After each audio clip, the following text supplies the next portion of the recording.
주일 오후에 출발해서 조금 전 7시에 우리 교회에 수련회 도착을 했습니다. 3박 4일 동안 하나님께서 은혜를 많이 주셔서 우리 중고등부, 청년부 전체적으로 정말 말씀을 깨닫고 또 정말 하나님 앞에 집중하는 귀중한 기회였습니다.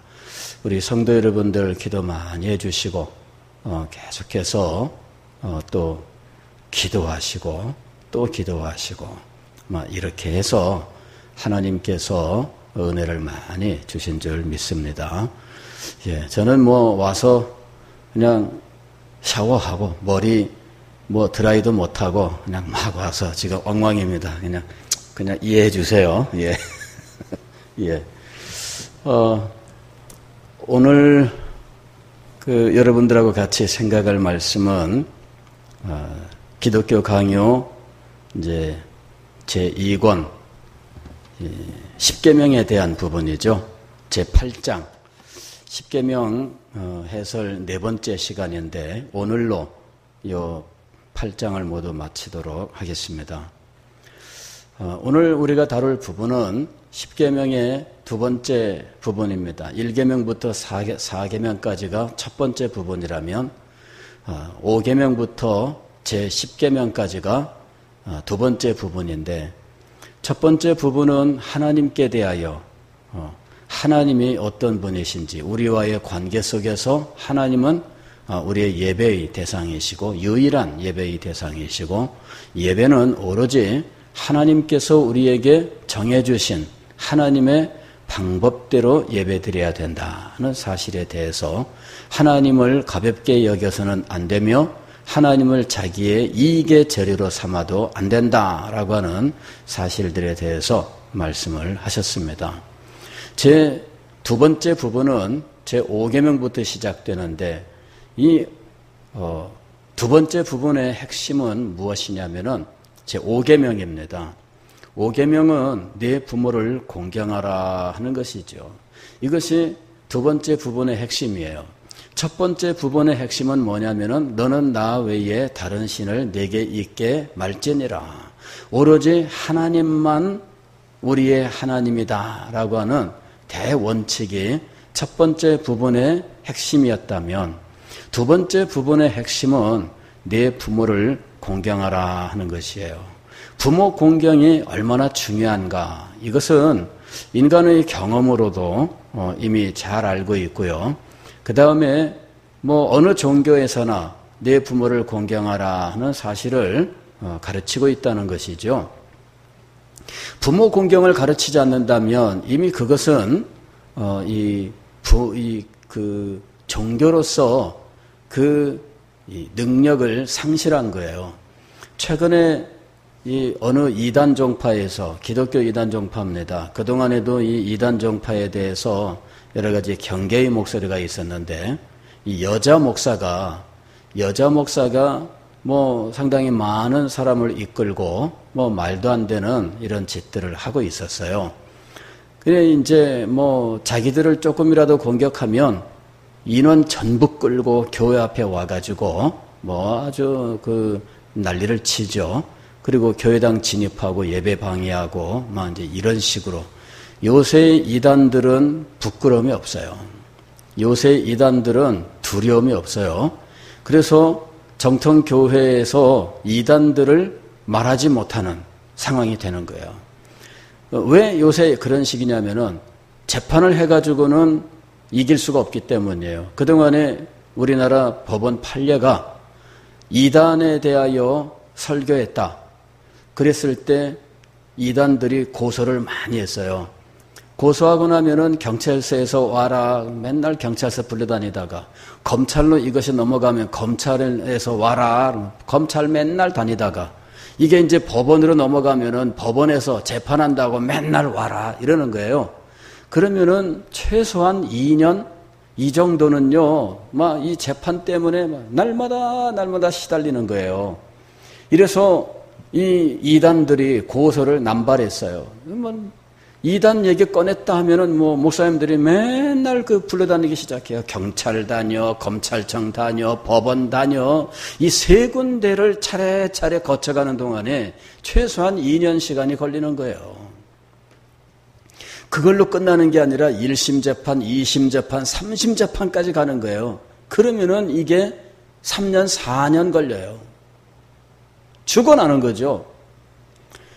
그래, 이 이단이 그냥 고소를 남발해서 막 얼마나 많은 분들이 이 재판에 계속 끌려갔는지.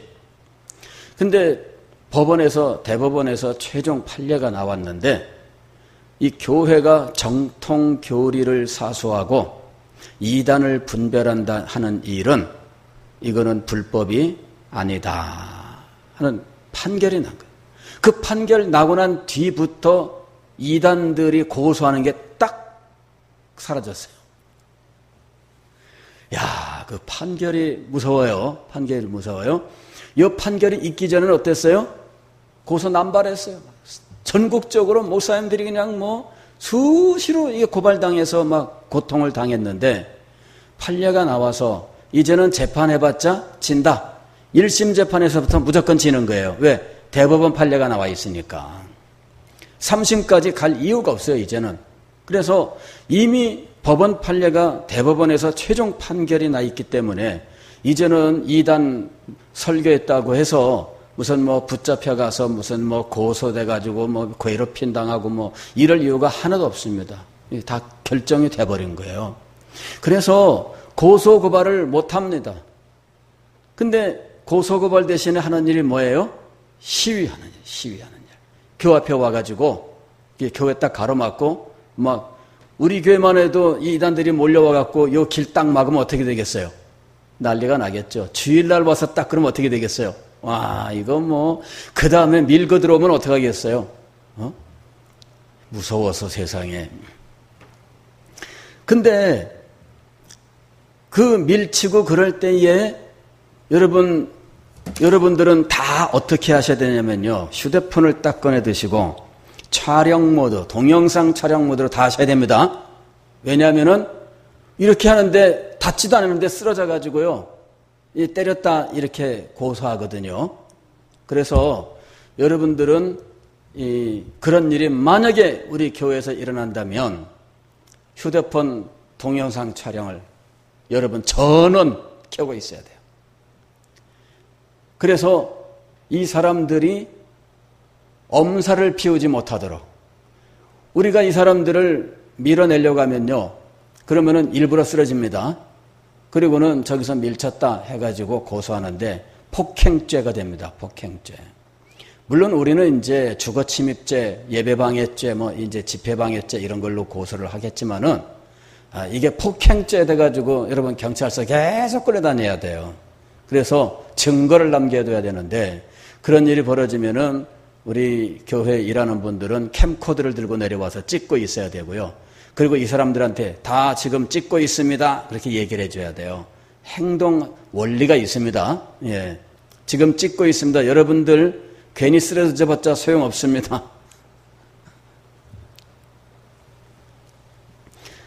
근데 그 여자 목사가 신모모 목사라 그러는데 하여튼 조금만 연루되면은 쫓아와서 막 그 시위하고 난리를 피우고 그랬어요. 그 좀 소식이 없다 그랬더니 이번에 뉴스에 나왔어요. 남태평양 피지라고 하는 곳에다가 농장을 만들고 우리 한반도에 대기근이 드는데 그때를 대비하여 식량을 우리가 마련해야 된다 해가지고 거기에 이 지상천국을 만든다 해가지고 400명 정도가 이민을 간 거예요. 근데 거기서 별의별 짓들을 다 했는데 그 중에 하나가 어떤 게냐면요. 자식에게 부모의 뺨을 때리게 하는 거예요. 사람들 다 있는 자리에서. 이 부모가 자식한테 이 뺨을 맞는 거예요. 그런 거를 따라다니는 사람들은 도대체 이 정신세계가 어떻게 되는 건지 참 이해가 안 돼요. 그죠? 이해가 안 되는데 종교의 세계 속에서 그 교리를 따라가다 보면은 말도 안 되는 것에 아멘 아멘 하다 보면은 세상에 우리가 정 엉뚱한 것에 아멘하고 있는 자신을 발견하게 돼요. 제가 왜 아멘을 함부로 못하게 하느냐? 아멘을 아예 못한 게 아니에요. 못하게 한 게 아니에요. 아무렇게나 아멘 아멘 하면서 엉뚱한 것에도 아멘하는 이런 일들 때문에 그렇게 아멘하면 안 된다. 아멘을 제대로 해라. 이렇게 이제 가르친 건데 성도 여러분들이 겁나가지고 아멘을 못 하시는 거예요. 혹시 잘못하면 어떡하나 이렇게. 자식이 부모를 능욕하는 일을 가르치는 것이라면 그건 이미 파탄난 거예요. 파탄난 거예요. 불교 같은 경우도 이 효에 대해서 굉장히 강조하죠. 예, 불경 하나가 온전히 효에 대해서 말하고 있어요. 부모 은중경 뭐 이런 이 불경이 있습니다. 부모의 은혜가 얼마나 크고 무거운지 그것을 그냥 쭉 얘기하는 거예요. 이래가지고 왜 이 효에 대해서 이 우리나라에서 효에 대해서 가르치는 그 10가지 무슨 그 효에 대해서 노래하는 거 있죠. 나실제 괴로움 다 잊으시고 그 노래가요. 부모 은중경 내용을 가지고 만든 노래예요. 그 불경에서 나온 거예요. 그 노래가.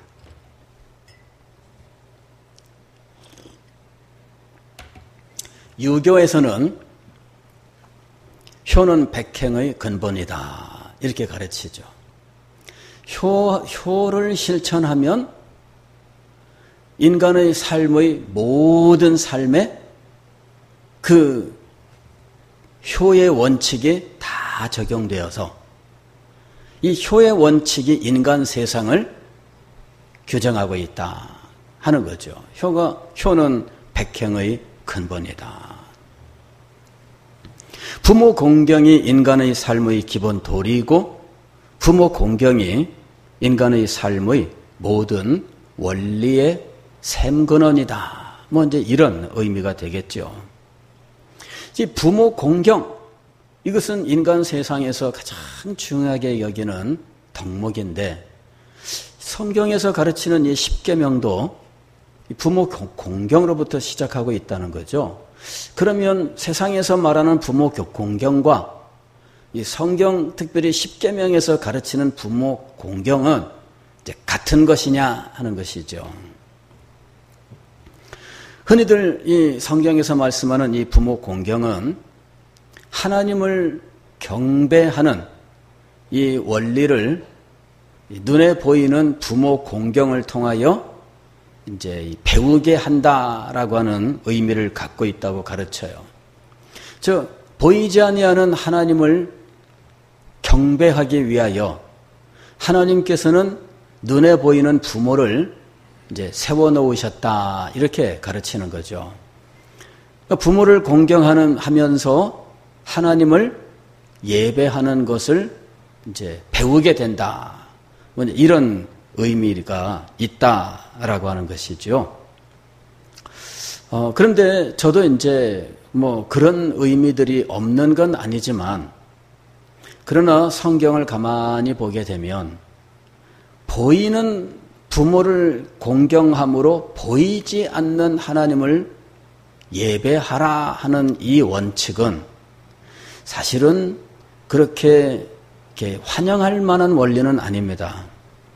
왜냐하면 이제 이런 그 보이지 않는 것을 섬기기 위하여 보이는 것을 섬겨라 하는 이것은 사실 우상숭배의 원리거든요. 우상숭배는 보이지 않는 것을 섬기기 위하여 보이는 것을 섬겨라 하는 것이거든요. 그래서 이 우상을 만들 때 사실은 우상 그 자체가 신이라기보다는 우상은 신의 어떤 특성들을 반영하고 있는 거예요. 신의 특성들을 반영하고 있고 그 반영된 특성을 보면서 보이지 않는 그 신을 예배하라 하는 거거든요. 그래서 우상들은 신의 특성을 나타내기 위해서 이 과도하게 어떤 특성들을 강조하는 모습이 있습니다. 우상을 보게 되면 뭐 어떤 모습들이, 어떤 우상은 귀가 막 비정상적으로 크게 만들어져 있다든지, 그죠? 그러면 사람들이 그 기괴한 귀의 모양을 통해서 그 신을 아주 굉장히 우리와 비교할 수 없는 아주 탁월한 어떤 존재로 생각하게 되는 거예요. 여러분, 왜 이 천수관음이라고 하는 이런 불교의 그 부처도 있는데, 그 부처는 손이 많아요. 공작 깃털 세운 것처럼 손이 뺑 돌아가는 그런 모양의 부처, 여러분 그림 같은 거 보신 적이 있죠? 그게 다 이 사람의 등에서 뻗어나온 손이에요.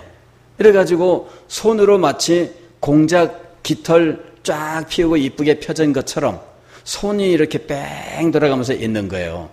그런 걸 보면은 사실 우리가 정상적으로 생각하면 징그러워해야 됩니다. 그죠? 진해도 아니고 그러잖아요. 진해도 아니고 그게 뭐예요? 그 아마 이 세상에서 보면은 아마 굉장히 놀랄만한 일일 거예요. 어떤 사람이 팔이 4개가 있어요. 여기 팔 2개가 있고 팔 둘이 여기 또 여기 달려 있어. 4개가 있어갖고 덜렁덜렁 거리면은 무섭겠어요? 보기 좋겠어요?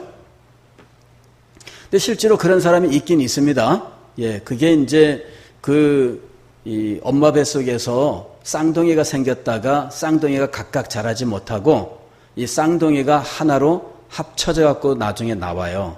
그러면은 머리가 2개인 사람도 나오고 발 4개인 사람도 나오고 그렇게 되거든요. 예. 근데 그거는 이제 그 잘못된 거죠, 사실은. 잘못된 건데. 그러나 그걸 보면 어때요? 우리는 징그러워하고 막 그런 느낌이 들잖아요. 근데 이 우상의 세계에서는 그럴수록 공경의 대상이 되는 거 있죠. 예. 인간 세상에서 그렇다면 우리는 다 무서워하고 뭐 옛날에는 그렇다 그러면은 뭐 그 집안이 뭐 망할 징조다 뭐 이딴 식으로 얘기를 했잖아요. 근데 우상이 그렇게 만들어져 있으면 다들 엄청난 어떤 영험한 존재로 생각한다는 거죠. 왜 그러냐? 그게 신의 어떤 능력을 상징적으로 나타내는 거예요. 그래서 여러분, 눈에 보이는 누군가를 섬김으로 보이지 아니하는 하나님을 섬긴다라고 하는 원리는 성경적이 아닙니다. 실제로 가톨릭에 성자라고 하는 제도가 있어요. 그렇죠? 성인. 그래서 성 누구누구 이런 성인 제도가 있는데 그 가톨릭에서 하는 말이 뭐냐면은 이 성인을 수호 성인으로 삼고 기도를 누구에게 해요? 성인에게 하는 거예요. 하나님에게 기도하지 않고 누구에게 기도해요? 성인에게 기도해요. 성인에게 기도하고 성인이 누구에게 기도를 해요? 하나님에게 기도하는 거죠. 그래서 우리가 기도하는 것보다 성인이 기도하면 하나님이 더 잘 들어주지 않으실까? 그거예요. 그래서 성인에게 기도하는 거죠. 왜 마리아에게 기도할까요? 마리아에게 기도하여 하나님 예수님이 더 잘 들어주지 않겠느냐? 내 기도는 안 들어줘도 마리아의 기도는 들어주지 않을까? 여러분, 하나님은 그런 분 아니십니다. 마리아 기도를 더 잘 들으시고 내 기도는 안 들으시는 분이 아니라 내 기도도 잘 들으십니다. 예. 하나님은 우리는 낮고 천하고 더럽고 뭐 보잘것 없어서 우리가 드리는 기도는 뭐 보잘것 없게 여기시고 외면하시고 하나님 그런 분 아니셔요. 저는 우리의 기도는 천국에서 쓰레기통에 들어간다 하는 이런 제목의 책을 제목을 본 적이 있는데 왜 그런 말 하는지 저는 의도는 이해를 하지만 저는 기도에 대해서 나름대로 많이 경험하고 또 공부하고 이렇게 지내오면서 내린 결론은 그 책이 쓰레기다예요. 하나님은요, 우리가 부족하다고 해서 우리의 기도를 외면하거나 우리의 기도를 쓰레기통에 던지는 분이 아니에요. 우리가 부족하면 부족한 대로 하나님은 그 기도를 통하여 우리를 인도하시는 분이에요. 예. 하나님이 우리의 기도를 발로 차버리고 그러면 아닙니다. 우리의 기도를 통하여 우리 자신을 이끌어 가시는 분이에요. 그래서 기도하면 하나님은 그 기도가 욕심으로부터 나온 기도라면 어떻게 할까요? 욕심으로부터 나온 기도라면 그 기도를 붙들고 하나님이 그 욕심이 변하여 하나님을 향한 거룩한 갈망이 되도록 인도해 가셔요. 그래서 기도하기를 겁낼 필요가 없어요. 기도가 유창하지 못합니다. 겁낼 필요 없습니다. 하나님께서 그의 유창하지 못한 기도도 다 들으셔요. 왜냐하면 우리가 구하기도 전에 하나님은 아시고 우리가 간구하기 전에 하나님은 미리 응답하시는 분이셔요. 그래서 기도의 유창함과는 상관이 없습니다. 문제는 여러분이 하나님을 신뢰하고 의지하면서 하나님 앞에 기도하느냐, 이게 문제예요. 그 이외의 문제는 하나님께서 그때부터 여러분을 이끌어 가시기 시작하시면서 하나님이 여러분을 인도하시고 깨우치시고 여러분을 마침내 탁월한 기도의 사람이 되게 하실 거예요. 믿음으로 하나님 앞에 기도하세요. 여러분의 부족하고 여러분이 지금 제대로 못하고 이거는 아무 상관없습니다. 하나님께서 네가 기도하느냐 알았다 끌고 가시는 거예요. 자, 그러면 왜 내 부모를 공경하라 이렇게 십계명의 제 두 번째 부분을 시작하셨는가 하는 것이죠. 그리고 이 부모를 공경하라는 이 5계명, 이 명령에 엄청난 약속을 해주셨느냐 하는 거예요. 12절 말씀 보면 이렇게 되어 있죠. 내 부모를 공경하라. 그리하면 네 하나님 여호와가 네게 준 땅에서 네 생명이 길리라. 신명기서에 가면은 이 10계명이 다시 한번 나오는데 신명기서 5장에서 이 부분에 이렇게 되어 있어요. 내 부모를 공경하라. 그리하면 내가 땅에서 잘되고, 이 말이 들어가 있어요. 내가 땅에서 잘되고 장수하리라. 즉 그냥 단지 오래 사는 게 아니라 땅에서 잘되고요. 잘되고. 부모를 공경함이 어떻게 그런 결과를 가져올까? 하나님께서 부모 공경하는 곳에 이런 축복을 주신다? 맞습니다. 그러나 왜 부모 공경에 이런 약속을 하나님이 하셨을까 하는 거죠. 성경은 부모에 대해서 하나님 대신 공경받는 존재라고 가르치지 않아요. 부모는 하나님을 대신하는 존재가 아니에요. 그러면 성경이 부모를 공경하라고 하는 원리는 무엇인가? 그것은 하나님께서 부모에게 귀중한 역할을 맡기셨는데 그것은 하나님을 가르치고 하나님의 백성의 삶을 가르치는 사명을 맡겨놓으신 거예요. 성경은 부모가 하나님 대신 공경받는다 이런 구절 없습니다. 근데 성경이 부모의 역할에 대해서 말씀하는 부분들이 많이 나오는데 그 역할은 가르침의 역할이에요. 네 자녀에게 가르쳐라. 네 자녀에게 가르쳐라. 네 자녀에게 가르쳐라. 성경은 부모에게 무엇을 강조하고 있어요? 가르침을 강조하고 있어요. 부모는 하나님을 대신하여 공경받는 존재가 아니라 부모는 하나님을 가르치고 하나님의 뜻을 가르치는 사람으로 성경이 말씀하고 있다는 거예요. 바로 그 일 때문에 내 부모를 공경하라 그런 거예요. 왜? 가르침을 받는 사람이 자신을 가르치는 사람을 공경하지 않으면 가르침이 전달되지 않습니다. 선생님을 공경하지 않는데 그 가르침이 들어올까요? 들어오지 않죠? 예. 선생님을 우습게 여겨요. 그러는데 선생님이 가르치면 그 가르침이 들어올까요? 그게 기능에 속한 것이라면 아마도 뭐 어느 정도 역할은 할 거예요. 선생님, 아이고 우습다. 뭐 콧방귀나 껴대고 그러는데, 그런데 선생님이 수학 문제 하나 풀어주면은 그건 도움이 됩니다. 그죠?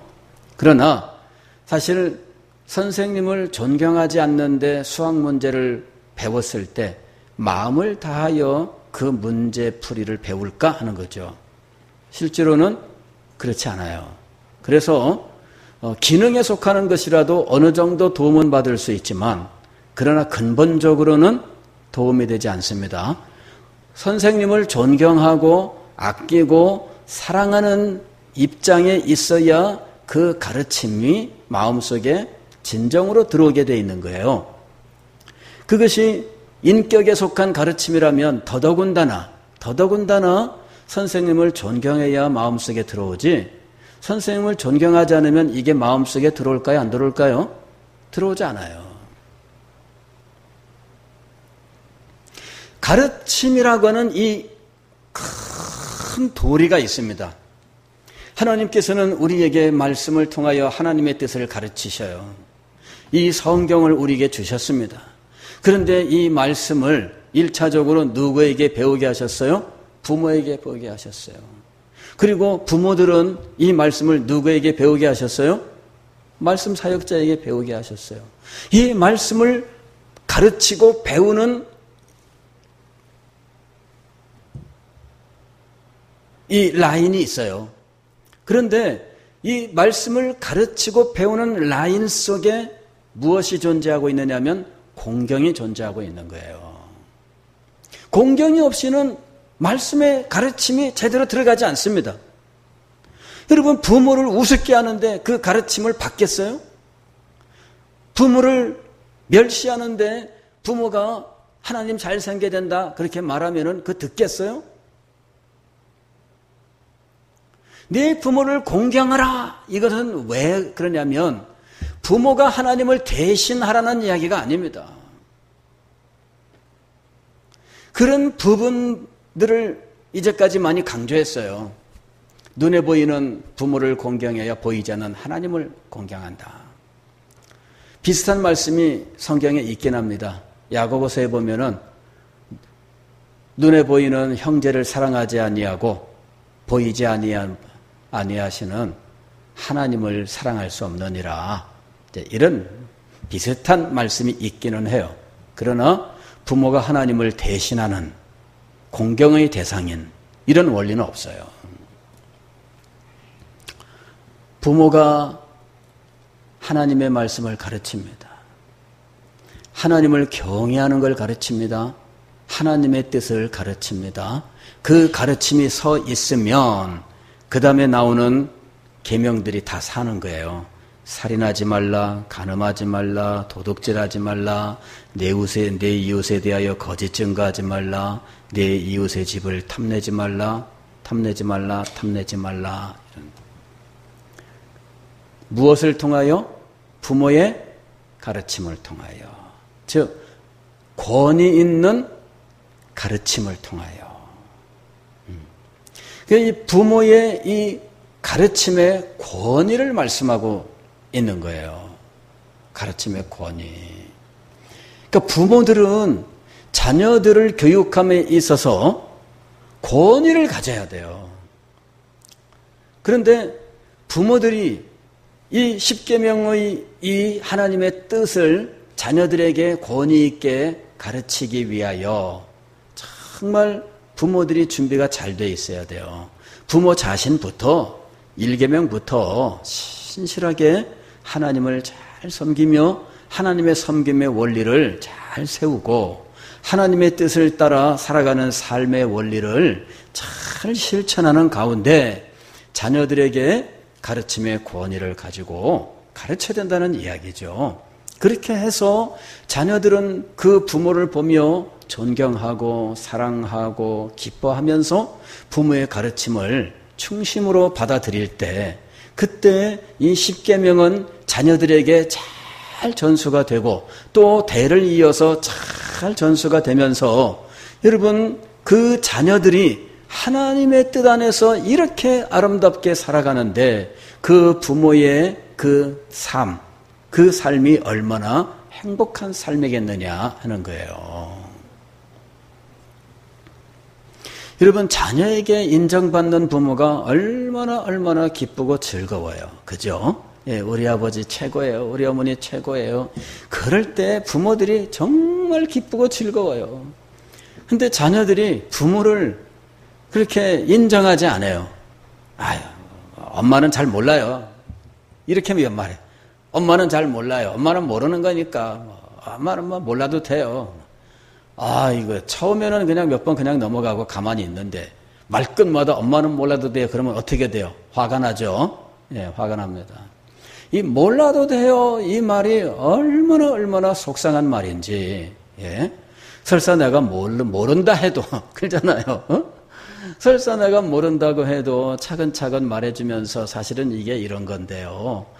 요거는 너무 걱정하지 마시고 기도만 해주세요. 이렇게 말을 해주면 얼마나 좋겠어요. 그렇지 않겠습니까? 근데 모르는 거예요. 딱 하면서 제가 알아서 다 할게요. 물론 알아서 할 값에 말을 그렇게 하면 안 되죠. 그렇지 않겠어요? 예. 그러니까는 이 부모들이 나중에 진정으로 행복한 부모는 어떤 부모냐면 자녀들의 인정을 받는 부모예요. 부모를 공경하라 이 원리가 여러분 잘 세워져야 돼요. 잘 세워져야 돼요.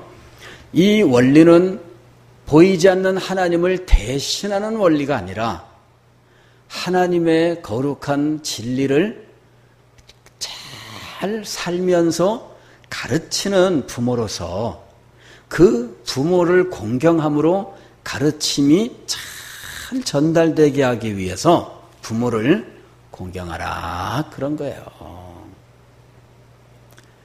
사실 가르치는 사람에게 잘 해야 된다라고 하는 것은 사도가 가르치는 원리잖아요. 히브리서에도 보게 되면은 말씀을 가르치는 자와 함께 모든 좋은 것을 함께하라 하는 말씀도 있잖아요. 왜 그럴까요? 이게 바로 가르침을 잘 받기 위해서예요. 이 원리를 실천하는 사람들은 말씀을 받으려고 하는 의욕이 있고요. 말씀을 잘 받고 마음속에 인격적으로 받아요. 그런데 이 원리가 없는 사람은 말씀 사역자를 인격적으로 받는 것이 아니라 기능적으로 받아요. 우리 교회 목사님이 필요하니까 와 있는 거고 예배를 위해서 필요한 것이고 설교를 위해서 필요한 거고 이런 절차와 순서 때문에 목사님이 있는 거다. 이렇게 생각하는 거죠. 그 말이 맞을까요? 틀릴까요? 맞는 것 같은데 하나님의 원리는 아니에요. 가르침 때문이죠. 가르침의 원리가 살기 위해서 그래서 인격적으로 존중하고 존경하고 사랑하고 그렇게 하는 거예요. 그래야지 그 가르침이 마음속에 들어와요. 근데 이런 관계가 세워지지 않으면요. 말씀이 인격적으로 들어오는 것이 아니라 지식적으로 들어와요. 그래서 말씀을 많이 아는 것 같은데 말씀을 하나도 순종하며 살진 않아요. 자기는 말씀의 사람이라고 생각을 해요. 자기는. 그래서 말끝마다 말씀을 달고 살고 다른 사람들한테 말씀 이러는데 그 말을 듣는 사람들마다 뒤에서 하는 말은 자기는 그렇게 안 살면서 왜 우리한테만 말씀 그러냐 그러거든요. 근데 왜 그런 일이 벌어지느냐 하면 말씀을 가르치는 자와 함께 모든 좋은 것을 함께하는 자세가 없기 때문이에요. 그래서 말씀이 인격적으로 들어오지 아니하고 지식으로만 들어오고 지식으로만 쌓여간다는 거죠.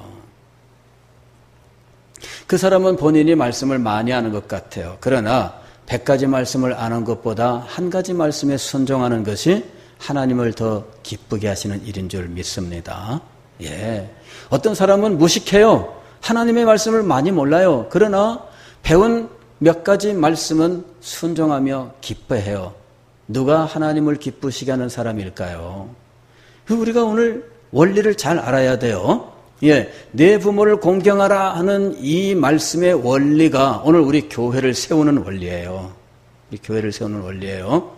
교회에서 우리가 말씀을 가르치고 배우고 할 때 이 가르치는 자와 배우는 자 사이에 존재하는 이 공경, 그 다음에 사랑, 이것이 만나야 된다는 거예요. 말씀을 가르치는 사람은 부모가 자녀를 사랑하듯 이 성도들을 사랑해야 돼요. 말씀을 배우는 사람은 자녀가 부모를 공경하듯 말씀을 가르치는 사람을 공경해야 돼요. 그래서 이 공경과 사랑이 만날 때 비로소 하나님의 말씀은 그 공동체 안에 살아 역사하게 되어 있는 것이죠. 내 부모를 공경하라. 이것은 여러분 오늘 우리 교회를 세우고 하나님의 나라를 이루어 나가는 큰 원리인 거예요. 여러분 10계명은 10개의 계명으로 이루어졌는데 그럼에도 불구하고 하나님의 계명을 모두 담고 있다라고 말하는 이유가 무엇이라고 설명드렸습니까? 크게 두 가지 원리가 있었는데 이것은 교훈을 압축한 거예요. 펼치면 막 이 교훈이 막 나오는데 이 압축을 어떤 방식으로 했냐면 두 가지 원리로 압축을 했다 그랬어요. 하나는 제유법, 부분으로서 전체를 말하는 거죠. 즉, 내 부모라고 하는 것을 통해서 선생님과 목사님까지 거기에 다 담는 거예요. 이게 부분으로 전체를 담는 거죠. 이게 제유법이라고 부르는 거예요. 그래서 내 부모를 공경하라가 목사님을 공경하라까지 가는 거예요.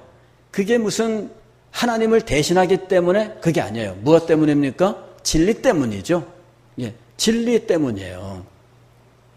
진리를 우리가 인격적으로 받아 살아서 하나님의 나라를 이루어야 되기 때문에 이 원리가 있는 거예요. 그리고 또 두 번째 이 압축의 원리는 무엇이었냐면은 명령과 금지라고 하는 거였죠. 무엇을 하라, 무엇을 하지 말라라고 하는 이 명령과 금지, 즉 어떤 명령에 이면이 있다라고 하는 거예요. 그러니까 부분으로 전체를 표현하고 어떤 명령은 단지 그 명령이 말하고 있는 하나의 그 드러난 부분만이 아닌 드러나 있지 않은 이면도 봐라 이거죠. 내 부모를 공경하라. 근데 내 부모를 멸시하면 어떻게 된다는 걸까요? 그게 드러나지 않은 부분이에요. 부모를 멸시하는 자는 어떻게 한다는 얘기예요? 단명하고 하나님의 저주를 받는다는 거죠. 이게 말씀이 압축되는 원리예요. 그래서 부분으로 전체를 표현하면서 이 큰 수없이 많은 교훈을 하나로 딱 모았어요. 그 다음에 이 말씀 교훈에 이면들이 있는데 그 이면들을 하나의 명령이나 금지로서 탁하니 담아놓은 거예요. 그래서 우리는 십계명을 볼 때에 이면을 봐야 되는 거예요. 이면을. 내 부모를 공경하라. 이면은 내 부모를 멸시하면 하나님께서 두시겠느냐 이거죠. 그래서 우리가 이 계명들을 깊이 묵상을 하셔야 돼요. 깊이 묵상하셔야 돼요. 계명의 원리들을 따라서.